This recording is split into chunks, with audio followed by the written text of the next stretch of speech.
Next question हमारे पास question number 15 है। Question में क्या गिवन है जरा ध्यान से समझते हैं।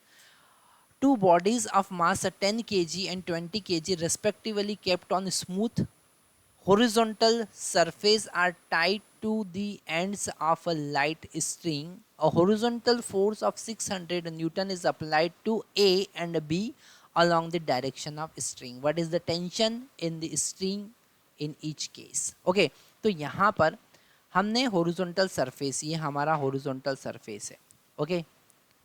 एक मिनट हम कलर चेंज कर लेते हैं। हमारा हॉरिजॉन्टल सरफेस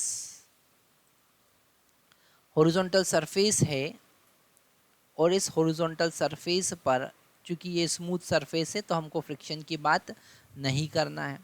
इस हॉरिजॉन्टल सरफेस पे हमने दो ब्लॉक रखे हैं। एक फर्स्ट ब्लॉक है ए जो कि है 10 kg का, ओके, और सेकंड ब्लॉक है बी जो कि है 20 kg का, ओके।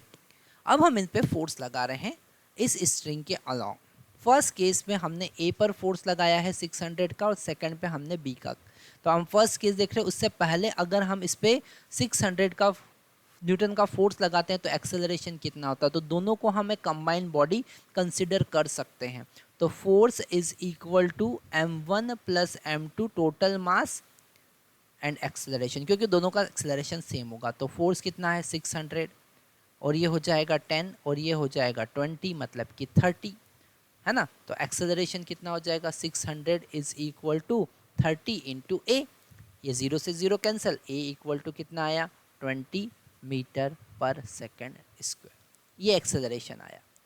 अब अगर हमने फर्स्ट केस लिया, है ना, केस नंबर 1, फर्स्ट केस जब हमने ए पर फोर्स लगाया, किस पे फोर्स लगाया ए पर, तो चलो भैया ए पर फोर्स लगा देते हैं, है ना। यहाँ पर हमने ए पर फोर्स लगाया 600 न्यूटन का, तो हम बनाएंगे एफ बी डी, किसका, एफ बी डी बनाएंगे ए का, है ना। तो ए का एफ बी डी क्या कह रहा है कि इधर आपने तो 600 न्यूटन का फोर्स लगाया और इधर टेंशन है टी लगा और मास कितना है 10 kg, है ना, और ये ए एक्सेलरेशन से इधर मूव करेगा।